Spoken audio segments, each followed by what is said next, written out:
Hello বন্ধুরা, দেখুন আজকে আমি পোনা মাছ করছি। তা পোনা মাছটাকে আমি নুন হলুদ আর একটু কাশ্মীরি লঙ্কা গুঁড়ি দিয়ে আমি মাখিয়ে নিয়েছি। হ্যাঁ, ভালো করে ধুয়ে। আর এদিকে কড়াটা বসিয়েছি। তা কড়াটাতে আমি সর্ষের তেল দিয়ে করব। সর্ষের তেল দিয়ে মাছটাকে আমি ভেজে নিচ্ছি। বন্ধুরা দেখুন, আমি কড়াটা বসিয়ে দিয়েছি। এবার আমি সর্ষের তেল দেব। কড়াটা গরম হোক একটু। বন্ধুরা দেখুন, আমার কড়াটা গরম হয়ে গেছে। এবার আমি তেল দিচ্ছি।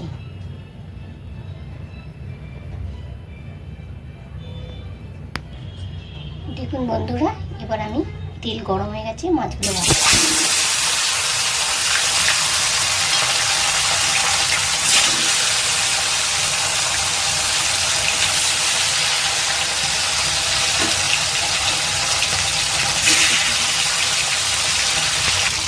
বন্ধুরা দেখুন, আমার মাছগুলো ভাজা হয়ে গেছে। এবার আমি এগুলো তুলে নিচ্ছি, পরে আমি মাথাগুলো ভাজবো। বন্ধুরা দেখুন, আমি মাছগুলো ভেজে তুলে নিলাম। আর এবার আমি দেখুন, এবার আলু আর পেঁপে দিয়ে আমি পাতলা করে ঝোল করব। এই জন্য আলু পেঁপে দিয়ে দিলাম। আর একটু নুন হলুদ মাখিয়ে নিই। দিলাম হলুদ, দিলাম নুন হলুদটা এবার আমি মাখিয়ে নিচ্ছি। এবার আমি তেলের মধ্যে একটু জিরে দিলাম। আমি কাঁচা লঙ্কা, এবার এগুলো সবজিগুলো দিয়ে দিলাম। একটু ভাপিয়ে নিলে ভালো হতো, তা আমি ভাপাইনি। আপনারা পারলে ভাপিয়ে নেবেন।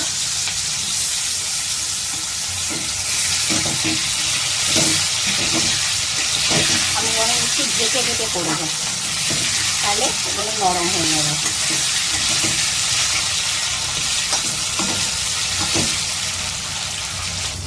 বন্ধুরা দেখুন, এই আলু পেঁপেগুলো আমি ভালো করে ঢেকে ঢেকে ভেজে নিয়েছি, নরমও হয়ে গেছে। এবার আমি এই মশলাটা দিচ্ছি। এর মধ্যে আছে কাশ্মীরি লঙ্কা গুঁড়ি, জিরে গুঁড়ি, ধনে গুঁড়ি আর হলুদ আর আদাটাকে আমি গ্রেট করে নিয়েছি আজকে। এগুলো ঢেলে দিচ্ছি।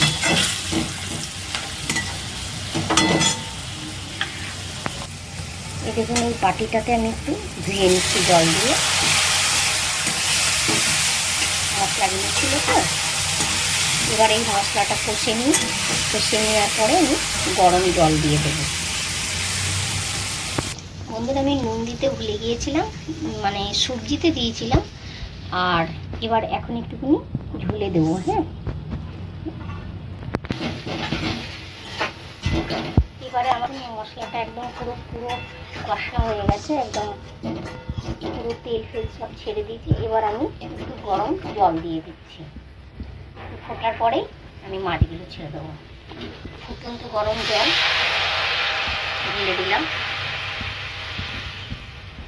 একটু ফুটে যাক, তারপরে মাছগুলো আমি ছেড়ে দিই। এবার দেখুন, আমার ঝোলটা ফুটে গেছে। এবার আমি মাছগুলোকে আস্তে আস্তে ছেড়ে দিচ্ছি।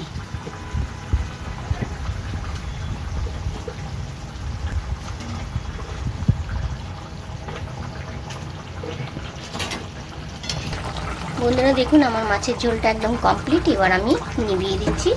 এবার আমি তুলে দেখাচ্ছি। বন্ধুরা দেখুন, আমার এই পাতলা করে পোনা মাছের ঝোলটা আলু পেঁপে দিয়ে করলাম।